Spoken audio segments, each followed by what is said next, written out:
So right now we're going to go through how character art develops, or how you get to see what eventually becomes a cartoon, Clerks, even though you didn't really get to see it because it only ran for 2 episodes.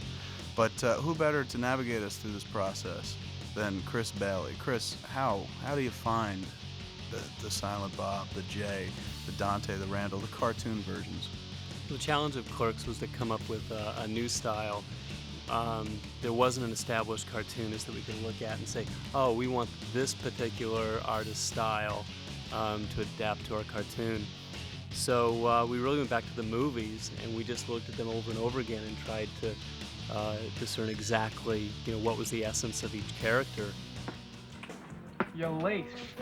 What the hell are you doing here? I thought you were playing hockey at one. The boss called. Arthur fell ill. Why the shutters closed? Someone jammed gum in the locks. Bunch of savages in this town. That's what I said. Shit, if I had known you were here, I'd have come even later. And then explored a range of cartoony, from flat Flintstone style to a little more realistic Batman style, and just see what resonated with all the people involved. One thing we were always conscious of was, do they look like the people, but do you believe that they could fly into right. space? We wanted to take advantage of animation and not just do one of those realistic superhero shows. But in terms of the characters, basically it wasn't like creating something from the ground up, and as much as you can draw anything you want. These were based on people that we've seen already in the feature. So essentially you had to not just draw them, but caricature existing people. You couldn't create a Jay who was an Asian midget who had a spiky hair. We wanted to, and that was the original network note. But you have to do something that kind of calls to mind the actor who played that character in the movie. So the Jay cartoon had to look like Jay Mewes. The Dante cartoon had to look like Brian O'Halloran. Randall, Jeff Anderson. Well, Silent Bob was the easiest. Because he's fat. And it's always easy to draw the fat guy. The fat guy with the big coat. Right. No, it was such an iconic character. I mean, and I had sympathy, like you got the hat, the long hair, the beard. These are things that are easy to kind of caricature, I'd imagine.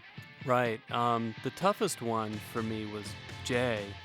And that's because you watch the movies, and it's very easy to get an impression that he's this bad guy. He's always up to mischief, and it's very easy to caricature him or draw him as this wicked character. But that wasn't him at all. It was very funny because no matter who we gave the assignment to, their first stab at the character was to draw him as some kind of malevolent witch. Yeah, like he always had a pointy nose. And I've always, based on those drawings, looked back at Mewes to go like, how do you arrive at that conclusion? It's not like he has a very hooked, pointy nose or a very jabby, pointy nose. But he has very delicate features, and like I think, a woman.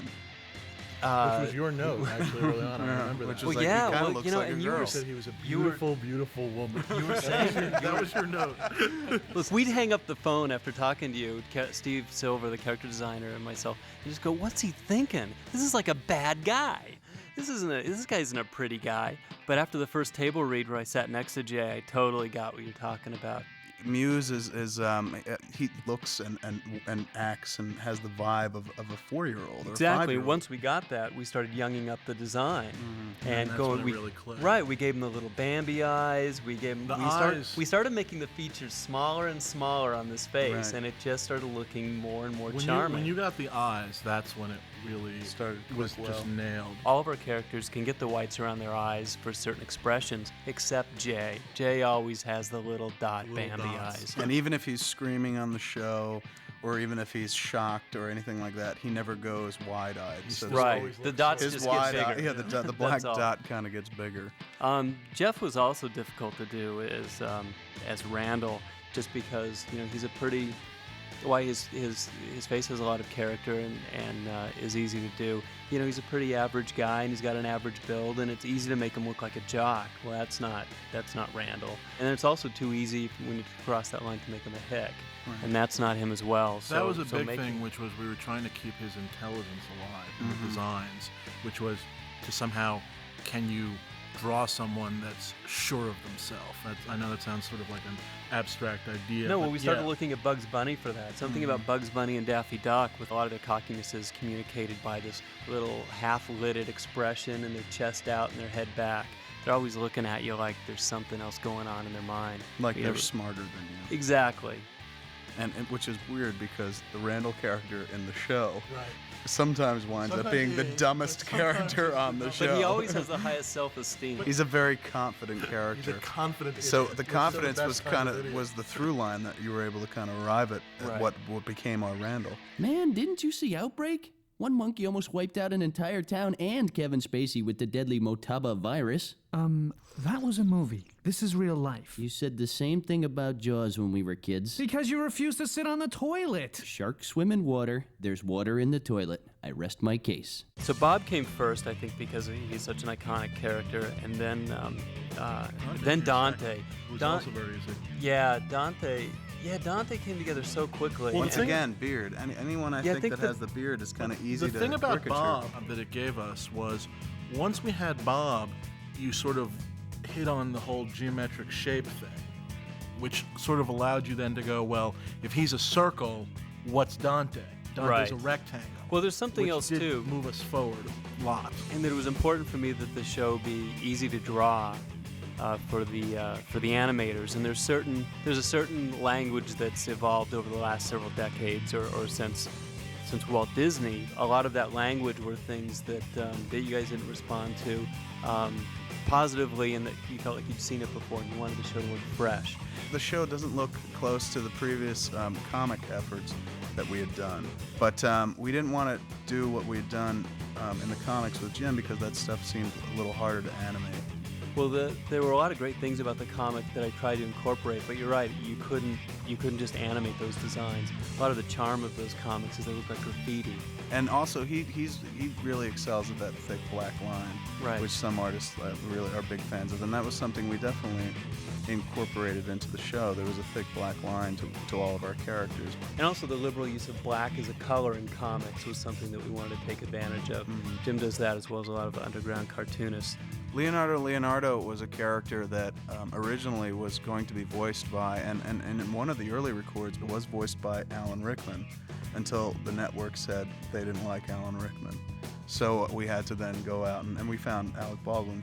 The notion was doing Lex Luthor and Leonardo, the arch nemesis for two guys that don't even know they have an arch nemesis. That's He's why. very concerned with their actions. Yes, and their throughout the ideals. shows, he's always like, well played, Clerks, and they have no idea what he's talking about. Mr. Leonardo is here to pose for a publicity shot for Fortune magazine. Why are you posing in the pet store for Fortune instead of your own office? All right. It's not fortune. It's for people. And people want you to pose at a pet store? Fine, it's for Pet Store Weekly. Well played, Clerks. So, of course, initially we thought bald guy, but then we said, forget it. If we're going to have Rickman do the voice, let's go for Hans Gruber from Die Hard. So the initial designs were very Hans Gruber-like. But then Rickman saw them and said, I don't want to do Hans Gruber. You know, it's a part that I enjoyed doing once, and I really don't want to keep being identified with it. So we started moving away from Hans Gruber and trying to find something else. Yeah, he not only didn't want to do it from a performance standpoint, he didn't want the character to physically look like that. So we actually had like a 5'2" Ross Perot type Yeah, guy, we're going or for except a wide little shoulder. guy. I mean, he was energetic, but wide He was shoulders. small. He was a little man. That was one design. Right. And then we went for like a very overly handsome guy. I remember that version. Right. Like a very Disney smiley hero. There was one Leonardo looked like him. Very Look at this, the chest-thumping. J. Peterman. I think that's the design you're talking about. The J, what I called the J. Peterman design. Once Alec Baldwin came in, we went back to the original design. It just felt right. And clothing-wise, we were able to push it also just by sort of, he's always wearing sort of a older style, more proper sort of, like you can imagine him wearing like frilly sleeves. Like Right. And Mr. Plug too came pretty quickly as well. He was pretty Mr. easy. Plug, well, sure, because he was modeled after Odd Job Job. from Goldfinger. But that was another one that came really early, and it was like, we have this great model. Everything else is going to work because Mr. Plug is really funny looking. Yeah, In the initial art packs that we saw, Leonardo came very quickly and very fast and almost like it looks in the finished cartoons. Bob came next, then the interiors of Quick Stop and whatnot, but the characters would take a longer time because some of us were, very kind of like, well, this isn't it. This isn't working. Right. We kept pushing and pushing and pushing. You know, it's funny, when we got the characters that hit, they were so simple, and the characters we struggled with tended to have more detail on them. In retrospect, is because we were struggling with finding the essence of who they were. No further questions.